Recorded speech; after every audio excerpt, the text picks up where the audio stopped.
Hey Alex, it's your dad. Another chapter of Chasing Chantavisuk. So I got a couple questions from some listeners, a couple people who are trying to get into podcasting, and I just want to say it's pretty easy. To be completely honest with you, you really just got to hit the record button. I mean, I'm sitting here at Alex's work table with my iPad and my gaming headset. That's really that's it. I'm the writer, producer. I wouldn't say editor because I don't edit any of this. I just free flow it, and that's it. So yeah, just hit the record button. Don't be afraid. I mean, if you heard the first couple episodes, I'm a little jittery because I have no idea what I'm doing. To be honest with you, just like parenting, I still have no idea what I'm doing. Alex, you're like 5 years old right now, and I'm still winging it. But apparently, I'm doing okay. So, with that, yeah, just honestly, just hit the record button and have a story. And I'm sure there are people that would listen. I didn't think there'd be this many people listening to me just talking about my incredibly dysfunctional life. And yeah, so I'm grateful for all of that. I'm glad I can actually help a lot of people overcome some of their adversities. So, with that said, though, I want to say that Chasing Chantavisuk as its current format is not sustainable. I mean, I can only speak so much about myself, my past, and eventually there'll be nothing left to say. And to be honest with you, I already admit I don't remember a lot of the things that happened in my past. And so I want to say that Chasing Chantavisuk as its current format will be coming to an end. I'm not sure when yet, but as it stands right now, me talking about myself, the past, that's probably going to go away. And I do have other options, other projects that I am working on. So I'm not going to just stop doing it, but I may take a hiatus or so, more so than I already am, and I'll definitely let everybody know what's coming up. But I do plan on doing other projects, including adding other other speakers to the podcast. So Chasing Chantavisuk is not going away, but the current format that it's in will be going away. And with that said, let's move on to today's topic, which is hashtag not my Asian. Some people might already know this, and mostly Asian people might already know this, but it comes as no surprise that a lot of Asians don't like other Asians. I'll be completely brutally honest with you. And even within that sector, I'm Lao, and a lot of Lao people don't like other Lao people, and it's just accepted as is. We have this. It was like a big thing in the late '90s, early 2000s. It was all about Asian pride. It's all like there were songs and stuff about that. T-shirts everywhere. Everybody's like, "Oh, Asian pride." And then you go to like a soccer game or anything like that, especially if you're in Fresno or if you're in Stockton, and you'll see other Asian people, and you're like, yeah, they're all gang members. I don't care what they say. And if you flip over to the other side, they're looking at you like those bunch of gang members. I don't care who they are. So that's how it started, and it all started as a tribe back in Asia, back in the day. I don't remember, probably a Tuesday, that one Asian tribe saw another Asian tribe and said, hey, we're the same people, but like, I don't trust them. I don't trust those guys. Look at their weird bow cuts. You know, we have parts in the middle of our bow cuts, but no, they just went straight bangs on theirs. But excuse me. But honestly, like that's really how it is. Like it as a front, we're all loving. We're all family. We're all cousins. Just like the Inoue family of Samoa. Like every Asian person is somebody's cousin somewhere. But when we get home, we're like, God, I hate those people. Yeah. So let's put it this way. Remember when What is that? Oh, remember when Black Panther came out? Right? Everybody went to go see Black Panther. Like I saw it in theaters. White people, black people, Asian people, Latinos, we all went to go see Black Panther. Shang-Chi comes out. Crickets.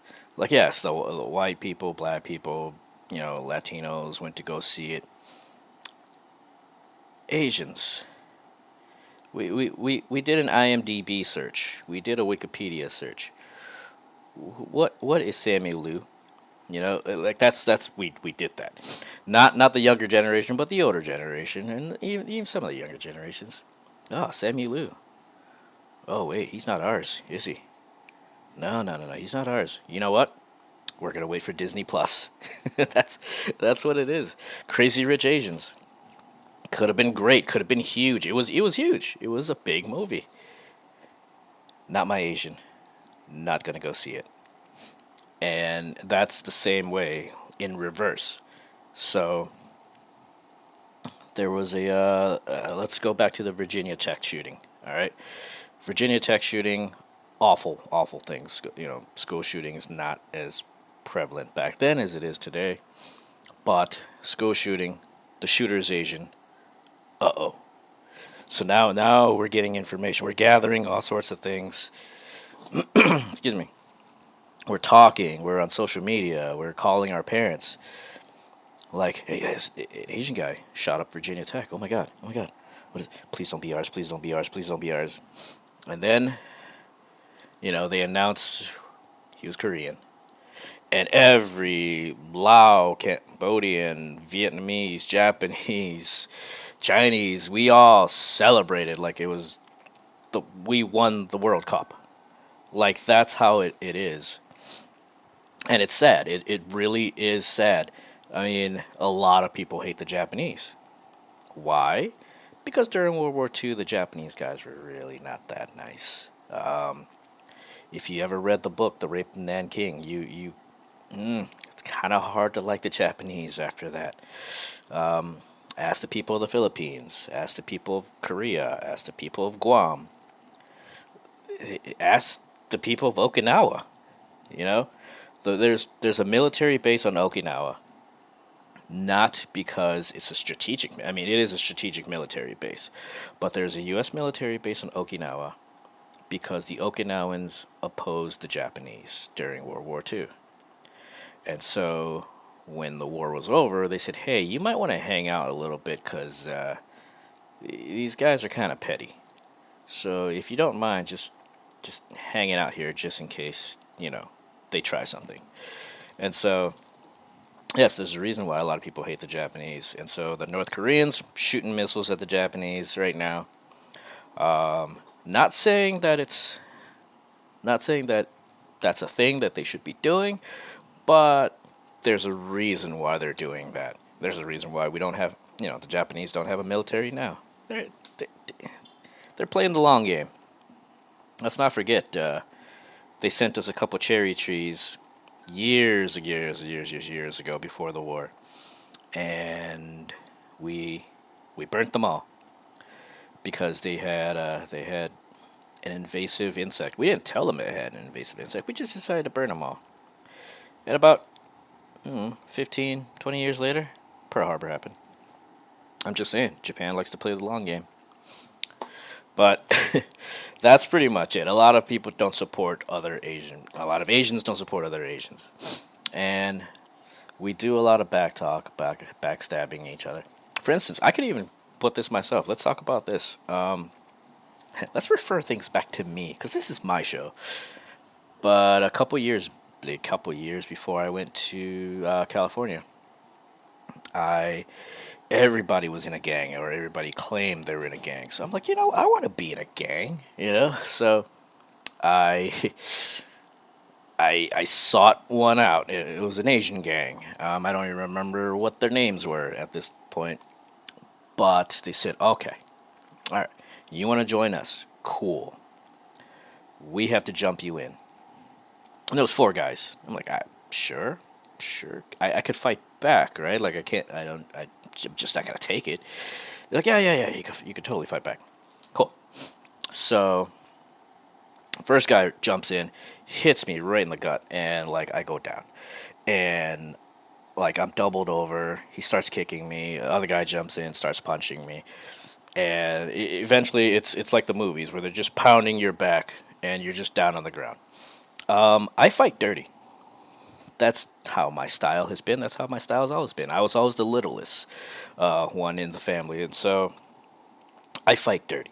So I grabbed one of the guy's legs and I bit his ankle, and he fell. And after he fell, I kind of stood up and I kicked him in the face. I stomped him downwards, and the back of his head hit the ground. And I didn't stop stomping until I got pulled off, to which then I headbutted the other guy. He was close enough for headbutting. I am a huge fan of headbutting. I have a giant forehead. And I headbutted that guy. I think I broke his nose. He had a bloody nose. He kind of disappeared after that. The other guy punched me in the face. Probably one of the few and rare times I ever got punched in the face. Actually, if you tally it all up, my wife and my son have probably hit me in the face more than anyone ever has in my entire life. And so he punched me in the face, and it hurt. That was probably the most painful shot I ever had. And so it just made me angry. And I already had blood in my mouth because I bit somebody. And now I'm bleeding even more. And so, again, fighting dirty, spat in his face with the blood. And he kind of just taken by shock. And so I headbutted him as well. And then I just began raining elbows down in the back of his head. The other guy saw all this. One guy down, another guy disappeared, and the other guy is just getting the back of his head elbowed in. Decides to call it off. And he's like, all right, man, all right, chill, chill, chill. You're in, you're in. And I was like, cool, but I don't want to be anymore. Like, I don't want in anymore.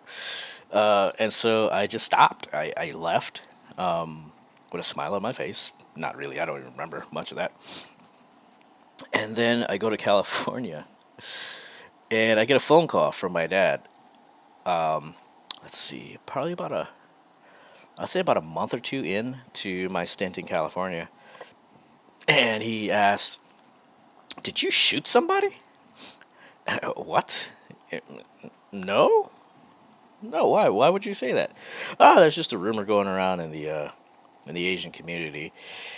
You shot somebody. And I'm like, "Dad, I'm in California. There's physically no way I could have done that." And if you ask a lot of guys my age who lived in Rochester, New York at the time, they'll probably say this to, like, I don't know, probably 50% of them will go, "Yeah, I heard that rumor about, you know, me shooting somebody. Yeah, I heard that rumor about, Joe shooting somebody." There's always a rumor of some Asian dude shooting another Asian dude for gang violence reasons. And it's the equivalent of Lil Kim getting her stomach pumped. Like, somebody somewhere has heard somebody knowing worked at the hospital and Lil Kim came and got her stomach pumped. Well, somebody in the Asian community somewhere knows that I was standing in a particular spot in one certain place and I shot some Asian person while I was not even physically in the city. So, gangs are gangs are kind of weird. Like, I know a lot of gang members. I have a lot of friends who are in gangs. I have a lot of family members who are in gangs.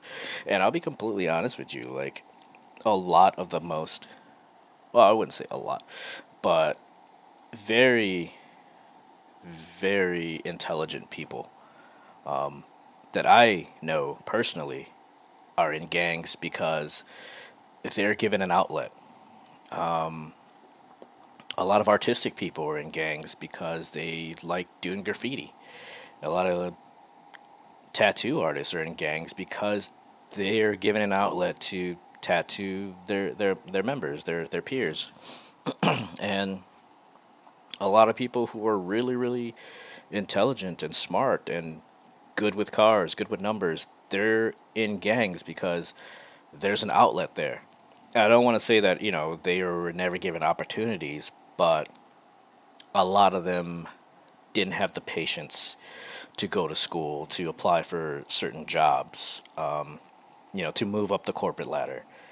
But if you're in a gang, hey, this is what you're good at, man, do it.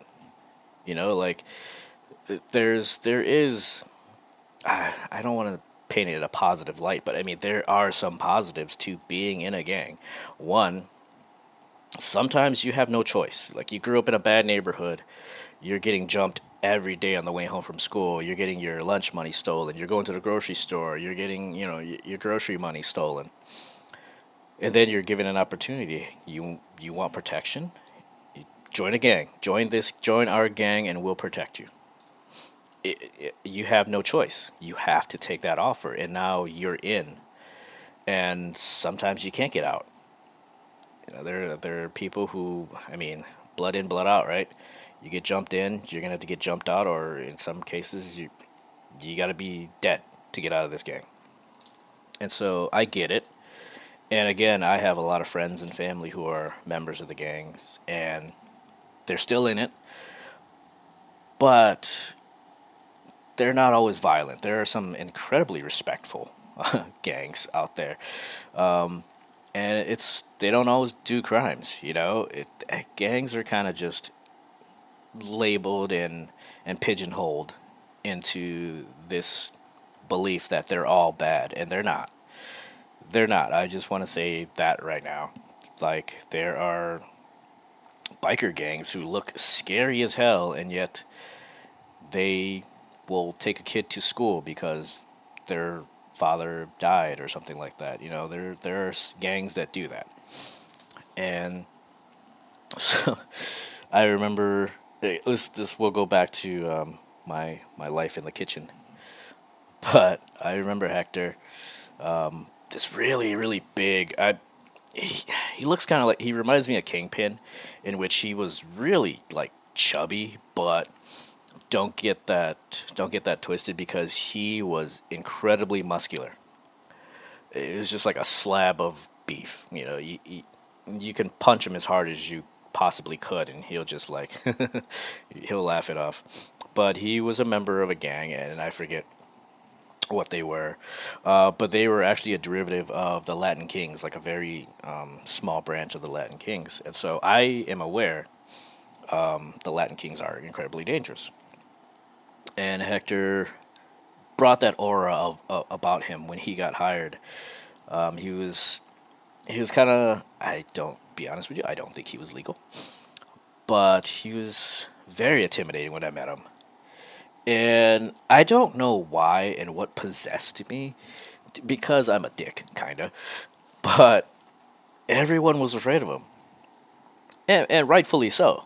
Yeah, and Hector, I be honest with you, Hector was probably like 6'4", 400 pounds. And first thing I said was, "Hey man, are you cold?" And he looks at me, he's like, "The fuck are you talking about?" And I was like, "Your nipples are showing, man." You go, and he just, for some reason, I don't know what it was, but he starts laughing. He goes, "I like you, man. I like you." I'm like, "Yeah, man, I like you too." And we got along really, really well. And after that, Hector was a sweetheart. He had, again, he had that aura about him. But once that wall came down, once we became a team, Hector was awesome. And we'll go back to the CD, the music CDs of the kitchen again. Metallica, any Metallica CD, most likely it's gonna be the Black Album. Any mix CDs of like Tupac, Biggie, NWA, all that stuff, the West Coast stuff was there. Uh, Freestyle music, collage, Lil Susie, anything like that was gonna be in the kitchen. And then you've got your combination of Backstreet Boys and Sync, Britney Spears and Spice Girls. And yes, like, Hector was not immune to this. I remember right, taking him home one day, and he was sitting in the back seat because Hector couldn't fit in the front seat. But It was me. It was, I would say, it was the baker. No, no, no, he wasn't the baker. He was the appetizer chef. And Hector was in the back seat. And I was just screwing around. And I'm like, Hector, I got something for you, man. This is for you. I dedicated this to you. And he's like, what do you got, bro?